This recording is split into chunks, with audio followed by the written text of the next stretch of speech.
Hey guys, a little different this time. This lesson is going to be a little bit different as you can see because, well, you have my gigantic floating head on your screen. So instead of just reading notes, you're actually going to see me as well, helping you guys out with these problems and concepts. Why would I do this? Why do you have to listen to me at home? Why do you have to see me? Well, because I think this concept is a little bit more difficult.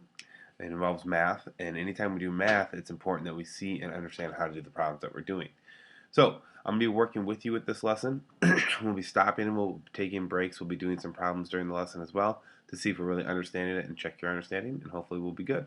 So let's go. As always, I encourage you guys, hopefully you've been taking a look and considering using the Cornell note-taking system. When we use a Cornell note-taking system, again, all of our definitions go on the left side here. And then, or excuse me, our content goes on the left side. Our definitions go on the right side. And you guys can take a look at that stuff if you're interested in doing it that way. I encourage you to do so. Let's get taking a look at what we need to take a look at for this lesson. So this lesson is all about density. So write down your definition of density, and it says it's the ratio of an object's mass to its volume. Now that sounds like a really general definition, and it is, right? We pretty much see the two things that we know density includes, which is mass and volume. So it's that relationship between mass and volume. And I had the equation for density right down here as well. And this is the part that I really want you guys to understand when we're taking a look at this stuff. Density is the relationship between an object's mass and an object's volume. Now remember, we already defined mass as the amount of matter that is inside of an object, and we already talked about volume as the amount of space that that object occupies, that it takes up. Now, if we take a look at both of these concepts down here, we can kind of see what we're taking a look at when we talk about density. So in this first example, I have a mass of 20, and I'm not using units because I don't want you to get confused with this. We're using just dots, and we're just going to say that each one of those is 1. And so we're saying there's 20 dots in there, so we have a mass of 20. If this square has a volume of 10, well, according to my equation, mass divided by volume, that would give me a density of 2. When I look at the box right next to this here, you see that it has less dots in it, so it's less massive. When I decrease the mass of an object, so I've decreased it down by about half, there's only about 10 dots in there, you see that my density is also decreased. So a decrease in mass, so a decrease in my mass has resulted in a decrease in my density. Now, we're still using a lot of the big words, mass, density, all that stuff. What I want you guys to kind of think about when you think about density is how packed together that matter is inside of an object, right? If my matter is very, very packed together, if it's very, very compact, and in fact we have that example over here, where I have a lot of mass in a very small amount of area, we see that the object is very dense.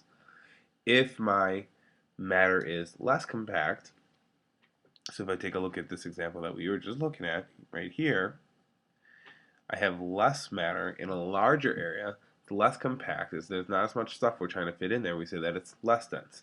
That's really what density means to me, right? It's how packed together is that matter inside that specific space. More stuff in a small space, more dense. Less stuff in a larger space, less dense. So whenever we change our mass, we can change our density. Decrease in mass decreases an object's density. When we look at volume, in this example, same as we had before, I got 20 dots in there. We'll say the volume of the cube is 10. It's got a density of 2.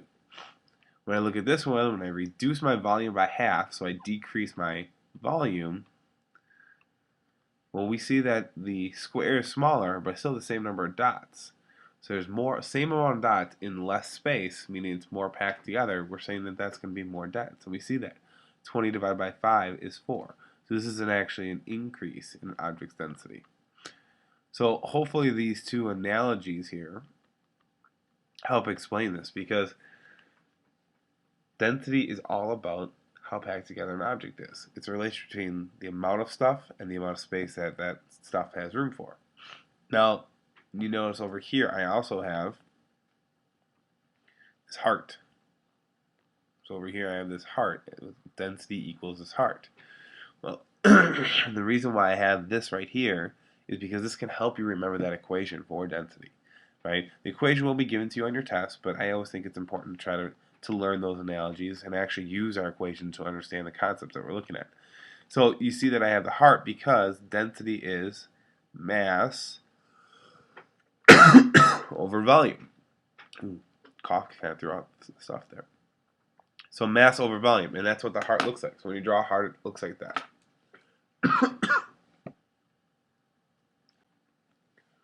So let's keep going and taking a look at this concept of density a little bit more in depth and some other applications of it.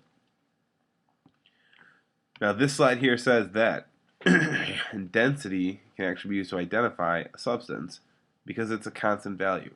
What do I mean by that?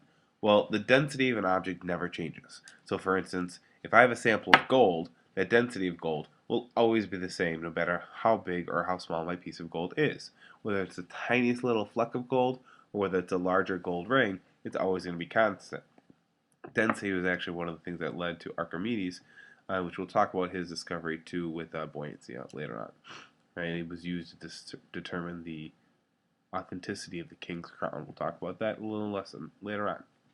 So, no matter how big or small my sample is, density is always the same. So we can use this concept of density, determining the density of a substance, to determine the identity of what a substance is. So for example, what I have here is a small cube and a large cube of the same substance. Here I've got a mass of 20, I got a volume of 10, density is 2. Mass over volume, density equals mass over volume. So we divide those two and we see my density is 2. But when I have a cube that's 4 times as large, so much larger, well, we see that the mass is also 4 times as large. And the volume is also 4 times as large, but the density remains the same because it's that proportion between mass and volume. So anytime that we have this density, guys, all those values are changing except for the density, right? The density is a constant value. It's going to be keeping the same because my mass is going to increase and my volume is going to increase the same. Another concept, density, can be used to determine if something will sink or float. We're going to take a look and we're going to do a lab very similar to this. It's called a density column. And you guys can see that we have various substances here layered on top of one another. And you can see clear defining layers of one another because of their densities. So honey down on the bottom, some corn syrup, you can read the labels here. But each layer kind of settles out and separates and keeps its own little area within the cylinder. This is because their densities are not the same.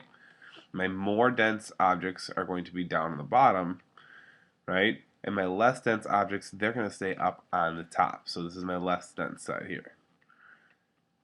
So density can actually allow different layers to be created within a column. We can also use density to determine whether an object will sink or float. So throughout this column, you also see other things, like a bolt. You'll see maybe a cherry tomato, and then say a ping pong ball. When I look at these objects, right, their densities have to match up. So this cherry tomato is sitting in the dish soap area. That must mean that their densities are actually equal. The bolt, not necessarily equal to the honey, but it's more dense than anything else in there, so it's going to sink down. If an object's density is greater than the liquid that it's sitting in, it's going to sink. So if the object's density is greater, the object will sink. If the object's density is less than the liquid that it's in, it's going to float. And we'll be able to take a look at that concept a little bit more in depth. One of the liquids that an object could most commonly be submerged in is water, right? So the density of water is actually 1 gram per cubic centimeter. If an object's density is greater than 1, well, then it's going to sink. So we'll see if I have something heavier. Obviously we just took a look at that bolt earlier. Right, a bolt is a metal bolt here down on the bottom. It's going to sink again. It's going to be heavier. We just took a look at a ping pong ball on the other slide too. Ping pong ball has a density that's less than 1. It's going to float in the water because it's less dense. Alright, so now it's time to actually take a look at that equation of density one more time and actually apply it to some problems.